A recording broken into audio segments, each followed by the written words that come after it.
This is the Page Publishing Book Club. I'm your host, Alice Stockton Rossini. Dancing behind the microphone with my engineer, Rob Barretts. Oh, yeah. How you doing? We have another group of authors with us tonight who come from all walks of life with all kinds of experiences. And somewhere in there, you may or should be able to say to yourself, hey, if they can write about fill in the blank, then so can I. Right? Am I right? Absolutely. Happy February, by the way. Happy February. Just a few more months, it'll be summer. Not a moment too soon. The weather's been kind of a little snowy around here. We have another snowy month in store, Rob. And then spring is coming early. March 1st, bang. It's going to be like 70. Awesome. I can feel it. I can smell it. Anyway, I digress. Our first author is truly a fascinating woman who has lived, I mean, her life bowled me over. Her name is Simone Klekner, born in Bucharest, Romania, where she lived under communist rule until she was 38 years old, and then she came to the U.S. in 1966. The name of her book is The Story of Life, Volume 1, and she felt it was her duty to share her story because she believes it's very important that we don't forget that once upon a time, not so long ago, all of Eastern Europe was under communist rule, and she lived through it. Welcome, Simone. I will tell you that not much has been written or shown in movies about the deaths of 95 million people for which communism is responsible in various countries during 45 years of the Cold War. One of the reasons might be because communism has not been defeated in World War II as Nazism was in 1945. Curiously enough, the communist memory is fading away very fast, although only 25 years passed since the Cold War was over. But many Western writers, think tanks, or politicians either suffer from amnesia by overlooking the damages caused by it, or they want to forgive and forget. In 1944, whatever happened in Romania happened in all East European countries. And I picked Romania because I was born there. So, in Romania, I remember that in 1944, there was the invasion of troops in the country, and they remained there for 15 years until 1958. And already in March 1945, the first communist government took over under the Soviet influence, imposing its transformative changes, and especially helped by the presence of the Soviet troops to intimidate the population. All it started with massive arrests, about 2,000 priests arrested, Eastern Orthodox or Catholic or Protestants, and many, many thousands of civilians. You know how it happened? There were black windowless police vans which were roaming through the streets at night, picking up people at random from their houses with only meager clothes on their backs, throwing them in jail without due process, or later based on false accusation at mock trials. At the same time, they took away private properties, agricultural lands, industrial buildings, houses. All were nationalized or confiscated without any compensation. And then the owners became overnight tenants, and later they were even evicted, either in a few days or, in my case, in a few hours. Only within 5 days they had to hand over all the savings, jewelry, gold, and foreign currency. And I wrote in my book the way it happened. And therefore I picked my life, because if I would have written a documentary about communism, nobody would have read it. But so if I picked my life and I took the example of what happened, it makes it much more believable. And therefore I wrote Volume 1.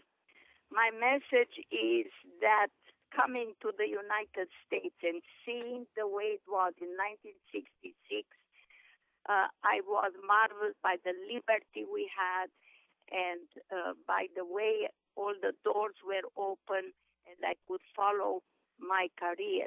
For instance, in Romania, I finished my law degree, but they gave me my diploma only 3 years later, so I couldn't use it. Because in general, communism took away everything that belonged to the past history, past tradition, past culture.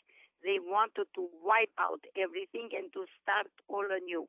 In the meantime, they've thrown in prison millions of people and many died.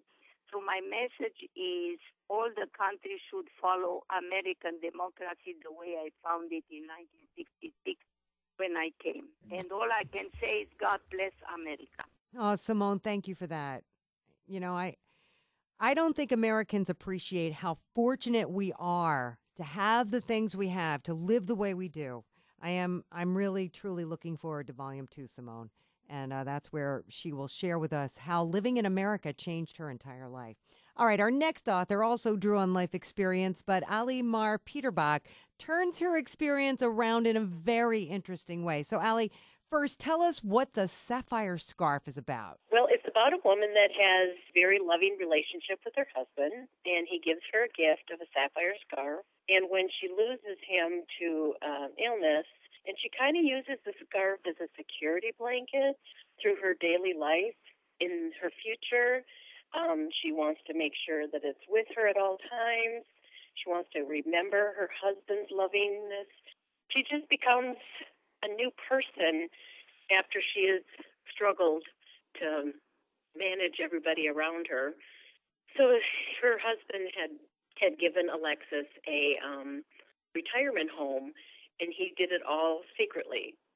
And so she then had to start a new life and do the life that they were going to do together without him. So she takes the journey down to the southern states. On her way down there, she stops and helps a few people on the way, and she teaches an old gentleman that's in a wheelchair how to love again. And she's just very considerate of everybody around her and takes the time to listen to them and to nurture them, something that she's always done. This whole time she's been an author, but she lost her inspiration when she lost her husband. She tries to keep it a secret as long as possible, but she's kind of realizes that her security blanket is her scarf. If she doesn't have it near her, she doesn't have herself. So she has to learn who she is with the security blanket as just a gift, and without her late husband that she, had loved for many years. And So it sounds like you know a lot about this woman. yeah, I think she's me. Is that what happened to you? It's kind of what happened. What I did was I took everything negative in my lifetime and made it a positive. So when I started writing this, it was therapy because I'd went through a divorce. It's not something that you really expect, but when you go through a divorce after 25 years of marriage, it's like a mourning process. So that's how I had kind of turned this into a mourning process for me, and it was my therapy. I would write, and I would be stronger, and I would be positive. I was writing everything positive, and I knew I had to be positive for my kids' sake. I had 3 teenagers that were going to go through all this also, so I knew that if I wasn't strong through this, what could they do, They needed somebody to help them get through this. And I wrote. So what are you hoping readers get from this? To be themselves and to never stop thinking about the future, and don't stop thinking about love. Love can come back over and over again. You just have to open your heart. I'm in a relationship right now that I am adoring, and because I've opened my heart and I found who I was. When I wrote all these words, it was just like magic because I didn't realize all those feelings were so deep inside me. It was like a wake-up call. And believe it or not, this is not the end of Ali's story. while she was writing this book, she got a brain tumor.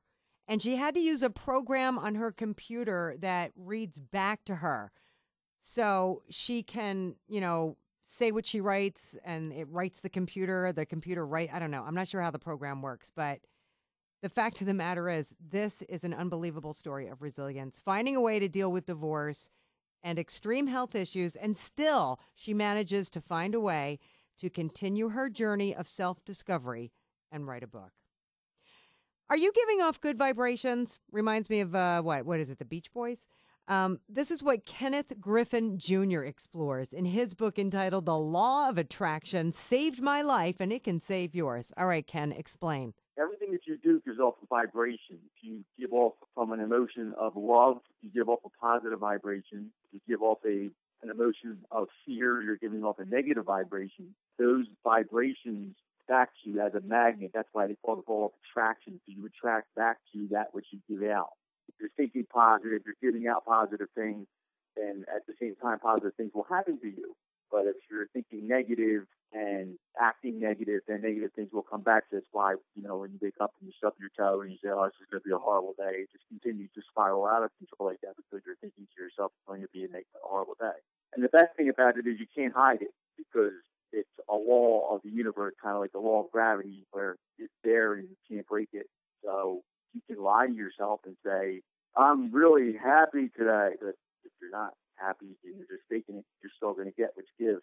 So was this a discovery you made over time, or did something happen? To tell you the truth, I found it while I watched a documentary called The Secret. The Secret is a documentary about the law of attraction. I didn't know it existed, but I was writing my life story, and I was trying to write my life story, but I kept on hitting walls on how to make it interesting. And then I realized that this law of attraction, when I looked at my life and I saw if you look at it at a graph, every time it dipped up and it dipped down and it dipped up and it dipped down in my life, it was at the same time I was thinking negative or I was thinking positive or vice versa. So I was like, this is a real thing. I could put it all together and put it as it's running parallel to my life and make a story out of it. That's why I wrote the book. You're already writing a book about your life. What is it about your life that you wanted to share? I want to tell everybody that you could actually have a normal life. I went through a lot of child abuse. I was beaten very hard by my parents. I was burned with irons, burned with hot water, hung up by a hanger at one point. I was locked in the basement. I was thrown out of my house when I was 14 years old to live on the street. But I still made it, I guess you could say, because I have a job and I'm making money. And here I am writing a book, and I was like, I can do it because so many people think to themselves, that whatever happened to them when they were younger, they're then a victim to that for the rest of their life. I still know people actually that had kind of rough childhoods, and they still attribute everything that has happened to them to what happened to them when they were younger. This is happening because I never had a chance because of this, because this happened to me when I was younger. And that's actually the law of attraction, giving you exactly what you're giving out. It's the same thing. It come around full circle there, because if you're thinking to yourself negatively and focusing on the negative things that happen in your life, you're going to continue to get them for the rest of your life. But if you say to yourself, this is just what I was given, and this is what God gave me when I came on this life to learn for this lifetime, and accept it, that it happened, it's the past, there's nothing you can do about the past, you can't do anything about the future, you can only live in the present, and just go with the present. I couldn't agree with you more, Kenneth, but, like you said, it's a lot easier said than done. What's interesting, too, is that Kenneth is promoting his book on Twitter, and imagine his disappointment to find out that one of the most used hashtags is child abuse. And these are the very people he hopes to inspire through his book. It's amazing. Anyway, we are going to take a quick break. Coming up, A Vengeful Odyssey, a coming-of-age story, and a book that empowers women. Do not go anywhere. This is the Page Publishing Book Club. Attention all authors. Page Publishing is looking for authors. Have you written a book and want to get it published? Page Publishing will get your book into bookstores and for sale online at Amazon, Apple iTunes, and other outlets. They handle all aspects of the publishing process for you. Printing, cover art, publicity, copyright, and editing. Call 800-204-6099 now for your free author submission kit. That's 800-204-6099 for your free author submission kit. Well, Welcome back to the Page Publishing Book Club. I'm your host, Alice Stockton Rossini. Rob Barrett's on the other side of the glass over there, dancing, bopping around. Hey, what do you say we go somewhere where it's colder than it is here? How about Fargo, North Dakota? That series Fargo, I love that. Well, that's where we're going to find Karen Flown. It took her almost 7 years to write her book.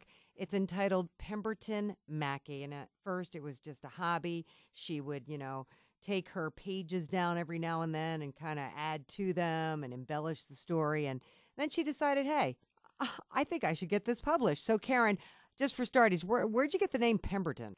Pemberton came from when I was growing up. I lived with my parents a good portion of the time, and my grandfather had a friend, and his name was Pemberton. And my grandfather used to call him Pem for short. And I always thought that name was so fascinating. I just thought it was so unique and cool, and so much so that when I got married, I said, well, if we have children, whether it's a boy or a girl, I want to name it Pemberton. Well, as it turns out, we never had children, so when I started writing the story, I knew the main character's name would be Pemberton. That's so funny. I grew up in a town called Pemberton. Are you kidding me? No. Oh, my God. Pemberton, New Jersey. It's a little tiny town at the foot of the Pine Barrens. Really? Oh, my God. So cool.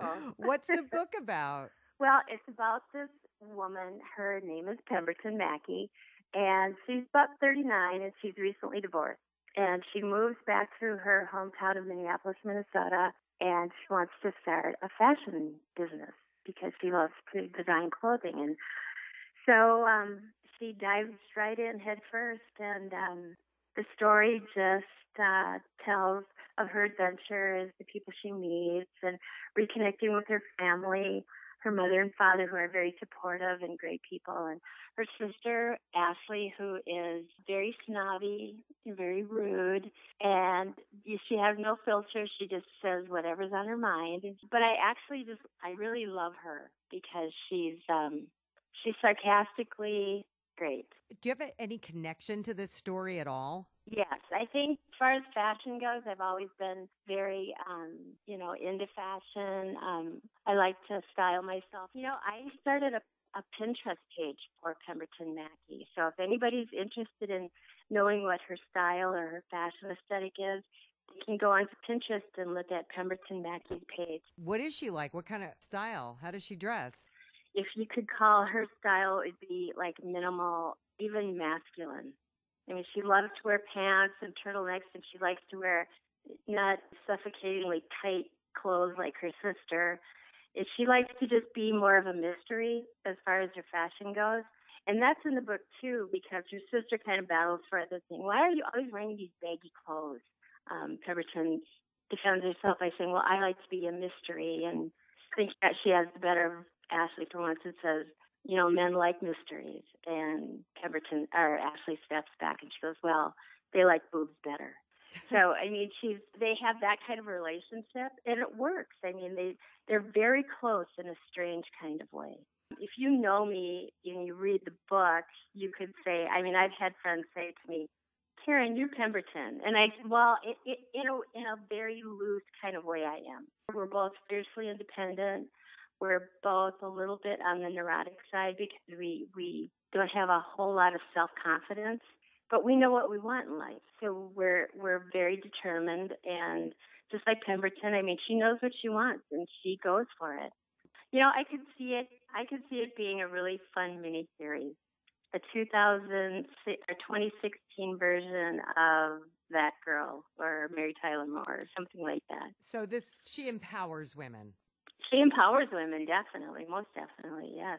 All right, Karen, we love books that empower women. She mentioned That Girl. Remember That Girl? Oh, my gosh. She was like, I was a little girl, little teeny tiny girl, Marlo Thomas. I looked at her. I wanted to grow up and be just like her. I wanted to be independent. And then in my formative years, there was Mary Tyler Moore. And now Pemberton Mackey. Hey, you never know. If you happen to be in the Fargo area, Karen is having her first book signing at her local Barnes & Noble in mid-February. Bring your snowshoes. Ryan Engel has an English degree and was actually making money as a writer after college. He was writing articles for his local paper. He was covering sports, and then life took an unexpected turn, as it often does. His book, entitled Caleb's Discontent, is not an autobiography, but he says it does follow some of his own life experiences. Hey, Ryan, what's going on with Caleb? It's a story about the misguided and naive experiences of a kid that's trying to make his way through life. He finds himself in situations that he's emotionally and intellectually too immature to process. He takes the desperate mutterings of his elders in his life, for instance, his parents and teachers, and he takes them as axioms for finding happiness, and unfortunately gets him into a lot of trouble.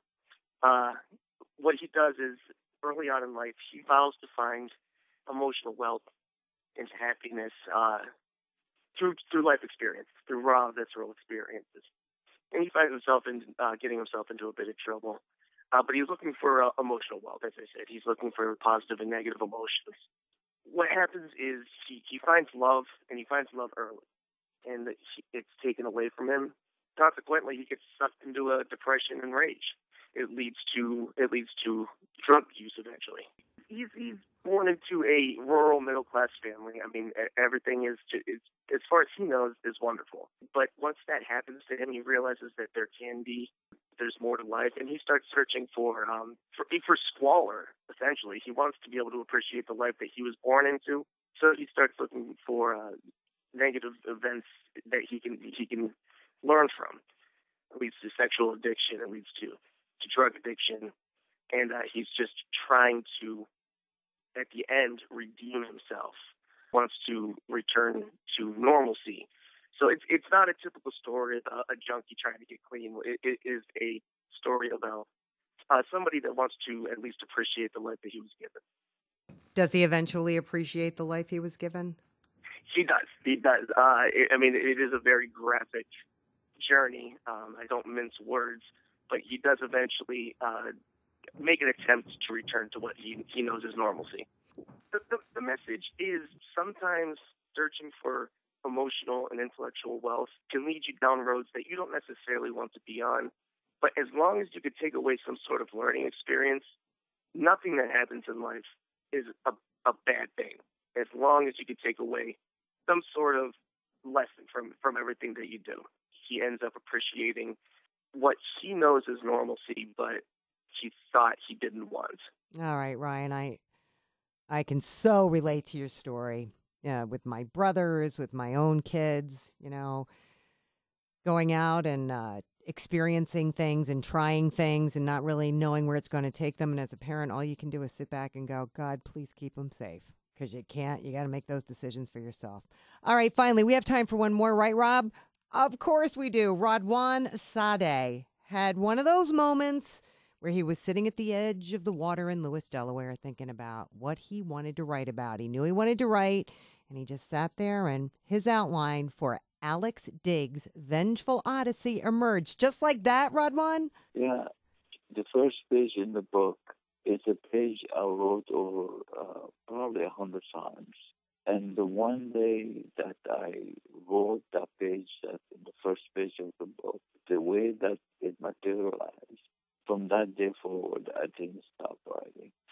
When I was able to capture the feeling I captured in that first page, the story played in my mind as though I was seeing it, and then writing it became something that came rather organically to me. The message throughout the book is that when you combine wit with resilience, anything can happen. Wit with resilience? Wit with resilience, and anything can happen. The smarts of the main character in the book and his unrelenting necessity for vengeance made him achieve what he was looking for. And he encounters a lot of different difficulties and scenarios. However, he comes out unscathed and on top of most of the situations. was the main character in the book is super smart. And you say he was destined for greatness, or so everyone thought. Yeah, because the way that he came through the academic route, everybody thought he was going to be taken by a huge corporation and do some amazing research. But he was driven by something else. And we find out what that something else is in the book. Yes, he was driven by the atrocious sense of loss and the thirst for avenging the death of his father or mother. When you set out to write a book, at the end of the day, to writing it, there's a little bit of you that seeps into the pages. It's inevitable. But at the same time, it's not me. I'm not as smart as he is, of course. And my father died of natural causes, and my mom is still alive. But the story is a very neat one in the sense that there's absolutely no inkling for excesses. He's a very sensitive man. He has a beautiful wife. He is a common and normal person, yet amazingly smart. I have thought of it as a series of 2 books. The eventual Odyssey book, where it ends, the next book that I'm writing now picks up. It picks up exactly where the first book ends. All right, Radwan, like so many of our writers, he always wanted to write, but, he was busy getting a PhD in economics and working for the government. Now, Radwan has time to explore his passion. And I think it's about time you explored your passion, too. Am I right, Rob? I mean, we're lucky. Radio is our passion, and we get to explore it every day. And I think there might be a book there somewhere. I don't know, but enough about us. How about you? Write your passion down and come back next week for another edition of the Page Publishing Book Club, only on 710 WOR.